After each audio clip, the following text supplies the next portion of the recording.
Bismillahirrahmanirrahim.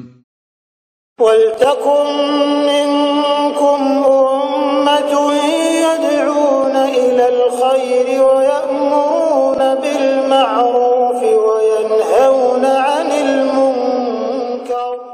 Assalamualaikum warahmatullahi wabarakatuh. Kisah yang menimpa keluarga Rasulullah, keluarga Abu Bakar As-Siddiq, dan khususnya Aisyah radhiyallahu anha. Ya, Aisyah Abu Bakar dengan Nabi sallallahu alaihi wasallam dalam kisah yang disebutkan dengan hadithul aif, berita bohong. Ya, berita bohong, menangkis tentang berita bohong. Bagaimana kalau kena kita fitnah kebohongan, itu ada di surah An-Nur di juz 18, di surah An-Nur ayat 11. Untuk jelasnya kita sama-sama mendengarkan ayat demi ayat. Kalau bisa satu ayat dulu. Fadal. A'udzu billahi minasyaitonir rajim. Bismillahirrahmanirrahim. Innal ladzina ja'u bil ifki 'usbatum minkum la tahsabuhu syarran lakum bal huwa khairun lakum likulli imri'in minhum maktasaba minal ithmi walladzi tawalla kibrahu minhum lahu 'adzabun 'adzim. Ya, Fadal. Sesungguhnya orang-orang yang membawa berita bohong itu adalah dari golongan kamu juga. Janganlah kamu mengira berita itu buruk bagi kamu, bahkan itu baik bagi kamu. Setiap orang dari mereka akan mendapat balasan dari dosa yang diperbuatnya. Dan barang siapa di antara mereka yang mengambil bagian terbesar dari dosa yang diperbuatnya, dia mendapat azab yang besar pula. Artinya kisah ini kalau tidak ditafsir, tidak dijelaskan, agak susah dipaham. Ya, jadi sesungguhnya orang-orang membawa berita bohong itu. Jadi yang kita akan jelaskan ini, siapa pembawa berita bohong dan siapa yang dicerita dalam kebohongan tersebut. Ya, innal ladzina ja'u bil ifki usbatun minkum. Ya, siapa yang kena ini mas kalian adalah cerita kepada Aisyah radhiyallahu anha, putri dari manusia terbaik Abu Bakar sesudah Nabi sallallahu alaihi wasallam, adalah istri dari laki-laki tersuci yakni Rasulullah SAW. Aisyah ummul mukminin, ibunya kaum mukminin. Ya, ini berita yang Allah Subhanahu wa taala abadikan dalam Al-Qur'an sebagai disebutkan di sini bil ifki. Bil ifki itu adalah kebohongan, kepalsuan. Ya. Berapa orang yang bawa berita ini? Usbah. Usbah itu segolongan, sekelompok. Golongan sekelompok, maka itu berkisar 3 sampai 10 namanya usbah. Kalau ada kata usbah itu artinya segolongan, sekelompok. Tapi kelompoknya itu tidak banyak. Dari dominan kelompok yang ada cuma sekitar 3 sampai 10 orang. Jadi yang terlibat nanti dalam berita Aisyah radhiyallahu anha. Sebagai pengantar ibu sekalian tentang berita ini, ya, berita ini kita ketahui Nabi sallallahu alaihi wasallam ketika beliau mau pergi berperang. Ketika beliau mau pergi berperang, sudah menjadi kebiasaan Nabi selalu membawa salah seorang dari istri beliau. Caranya untuk memilih siapa di antara istri yang dibawa itu dengan cara diundi. Maka undian itu Pak dibolehkan dalam Islam. Yang dilarang kalau mengundi nasib. Kalau mengundi istri boleh, kalau istri tak lebih dari satu. Kalau istri tak tidak lebih dari satu dilarang juga diundi. Karena nanti istrinya orang yang naik. Jadi Nabi sallallahu alaihi wasallam itu mengundi. Jadi undian tolong jangan dipahami seluruh undian itu batil. Boleh. Undian itu dalam banyak hadis. Kata Nabi sallallahu alaihi wasallam, "Lau ta'lamu ma fin nida aw fis safil awal la ajidu illa lastamu alaihi." Kalau kalian tidak tahu, seandainya kalian tahu bagaimana menjadi tukang azan atau menjadi peserta saf pertama dalam sholat, sekiranya kalian tahu bagaimana dua posisi ini dan sulit kalian mendapatkannya kecuali dengan diundi. Dengan diundi, maka boleh diundi untuk menjadi tukang azan dan boleh diundi untuk menjadi peserta saf pertama. Jadi boleh diundi untuk saf pertama itu, Pak. Seandainya semua mau bertahan, boleh diundi siapa duluan yang menempati posisi itu. Berarti undian itu boleh. Nabi sallallahu alaihi wasallam biasa mengundi istri beliau. Lalu ketika diundi dari 9 istri Nabi sallallahu alaihi wasallam, nomornya Aisyah yang naik. Arisannya Aisyah. Ketika Aisyah terpilih, maka Aisyah yang mendampingi Rasulullah SAW pergi berperang. Singkat cerita, selesai peperangan dan ketika selesai peperangan maka pulang, dan disinilah mulai berita bohong tersebut. Ketika pulang peperangan, dari peperangan menuju kampung Nabi SAW yang ada di Madinah, ternyata di sini mulai Aisyah, ya karena ini waktu pulang peperangan itu bergerak pulang Pak malam hari, ya berperang pulang malam hari, dan dalam perjalanan pulang ya manusiawi Pak, Aisyah mau buang hajat, mau buang hajat, maka dia minta dulu yang membawanya itu kan dulu Pak tidak ada pi Grab, tidak ada pi ojek, tidak ada pi mobil. Apa aja yang dipakai waktu itu? Unta.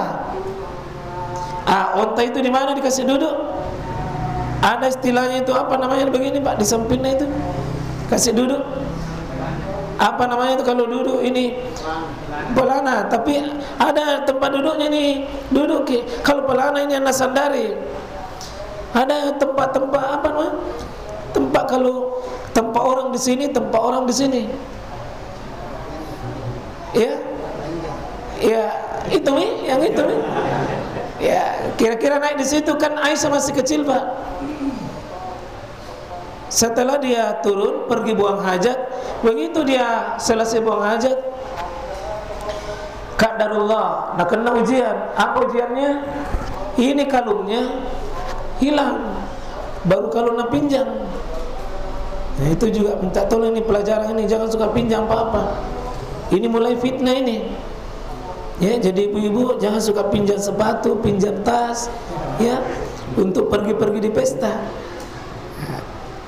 Kalungnya jika kakaknya ji, kalungnya Asma nak pinjam.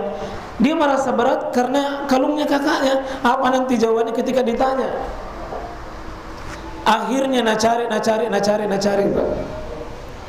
Ini karena malam hari ya tidak ada bayangannya apa itu terang. Jangan bayangkan bahwa ada lampu, ada senter, tidak ada Pak. Maka pada saat itu ini yang membawa dan rombongan bergerak menuju ke Madinah. Lama sekali menunggu. Nah kira ada Aisyah di atas bergerak ke Madinah. Aisyah belum naik. Maka begitu dia cari, dia alhamdulillah ada apa? Tapi rombongannya sudah tidak ada. Maka dia kembali ke tempatnya di mana tadi cari kalung. Begitu duduk saja termelumpat di malam hari sambil beristighfar, mudah-mudahan rombonganku ini nak cari kah, kembali pergi cari kah di sini. Dia tidak bergerak.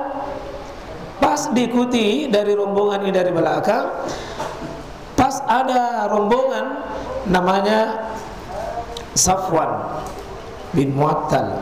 Ini Safwan bin Mu'attal adalah sosok masih muda, melihat sosok wanita yang pakai kudung hitam, ya, karena sudah turun ayat jilbab waktu itu. ternyata melihat ini Pak, pasti ini ya sosok yang butuh ditolong. Apa yang terjadi Pak? Tanpa komentar Safwan, tanpa komentar juga Aisyah, maka ini Safwan kasih naik di atasnya ontanya Safwan. Aisyah naik. Siapa yang bawa ki? Safwan anak muda, Aisyah gadis. Ya, maksudnya gadis, masih salah satu-satunya istri Nabi kan yang gadis. Bergerak Pak malam hari ke Madinah. Safwan siap, tulus, suci, hanya karena wanita butuh ditolong, tanpa ada sedikit pun niat, dikasih naik saja di atasnya. Aisyah juga tidak pernah ngomong, tidak pernah bicara apa-apa. Tapi sampai besok pagi dilihat, oh Aisyah menyusul dari belakang sama Safwan. Dilihat oleh tokoh kaum munafik paling benci Nabi dan keluarga Nabi, agama Nabi dan pengorbanan Nabi, perjuangan Rasulullah SAW. Siapa? Abdullah. Siapa ini? Abdullah adalah sosok bin Salul, tokoh kaum munafik paling benci Rasulullah SAW. Inilah yang expose keluar, inilah yang beritakan bahwa ternyata keluarga Nabi adalah keluarga yang tercoreng, keluarga yang rusak. Buktinya berdua-duaan Aisyah dengan Safwan di malam hari bergerak dari peperangan. Berita ini mas sekalian mulai tersebar satu persatu, semua orang cerita, pindah sampai pindah berita, dan bahkan satu persatu semua orang tahu. Dan di sini disebutkan sesungguhnya orang yang membawa berita bohong itu adalah dari golonganmu juga. Ternyata banyak juga selain golongan sumbernya kaum munafik, Abdullah bin Salul itu, di Abdullah bin Salul Pak, tokoh kaum munafik. Dan ingat Pak, setiap kebaikan yang kita lakukan tetap disorot oleh kaum munafik hari ini. Ini saya ambil hikmah Pak ya. Meskipun niat tak tulus, tidak ada apa-apa, tapi kalau ditangkap ke kamera oleh musuh Islam, itu yang bawa berita Pak keluar. Dan orang yang menangkap berita ini yang dibawa oleh Abdullah bin Salul, itu nanti beberapa golongan Pak. Di sini disebutkan bahwa nanti akan terjadi beberapa golongan, dan termasuk golongan itu adalah dari orang dekatnya Nabi SAW, bahkan orang dekatnya Aisyah. Siapa itu? Nanti akan berperang di sini Pak. Ada namanya Mistah. Mistah ini orang miskin tinggal di rumahnya Nabi SAW. Mistah Pak. Ini Mistah pelaku utama juga. Sosok yang menyiarkan berita itu juga. Padahal siapa yang Mistah? Orang miskin dipelihara sama Abu Bakar, dikasih tinggal di rumahnya Nabi, di Abu Bakar, diberikan semuanya untuk Mistah ini. Tapi ikut Tony apa? Memberikan berita tentang apa yang tidak disukai. Setelah berkembang ini di Madinah Pak, berita tentang ini, Aisyah sampai di Madinah dan kebetulan dia jatuh sakit. Qadarullah, dia jatuh sakit. Hampir 1 bulan Pak berkembang ini berita. Siapa berita? Tentang fitnah kepada Aisyah, bahwa kalau zaman sekarang ini Pak berselingkuh dengan siapa? Safwan. Ya, kita tahu bagaimana Safwan hanya kebetulan dia dapat, tapi kaum munafik itu poles, akhirnya seolah-olah betul-betul terjadi Pak. Malam berduaan. Padahal ini kan beritanya hanya kebetulan. Safwan tidak ada punya niat, hanya menyelamatkan. Tapi ingat, ini yang ditangkap kamera kaum munafik. Ternyata orang-orang yang mendengar berita Pak, itu terbagi beberapa golongan. Dan insya Allah nanti kita akan nasihatnya di sini Pak ya. Ketika Aisyah dapat berita ini, tetap dinasihatkan. Apa nasihatnya? La tahsabuhu syarran lakum. Ini lafaz umum Pak. Jangan kau menyangka, mengira bahwa itu jelek bagimu. Di sini pakai syarrul lakum. Ya, syarrul lakum bagi kalian Pak. Bisa saya, bisa bapak, bisa keluarga, bisa tajadul iman, bisa kelompok kaum muslimin. Jangan langsung menyikapi itu jelek. Kalau kita dijelekkan, jangan. Kalau kita dijelekkan, jangan langsung mengambil kesimpulan itu jelek. Ini lafaz namanya apa ya? Kalau kita pahami Al-Quran, lihat lafaznya. Namanya bi umumil lafzi. Dipahami ayat ini dengan keumuman lafaz. Artinya semua peristiwa yang sama dengan kita, satu saat Pak difitnah ki, dicerita ki, ya, dibikinkan cerita-cerita pakai ini ayat. La tahsabuhu syarran lakum. Jangan kau menyangka dulu langsung jelek, tapi bal huwa khairul lakum. Itu baik bagimu.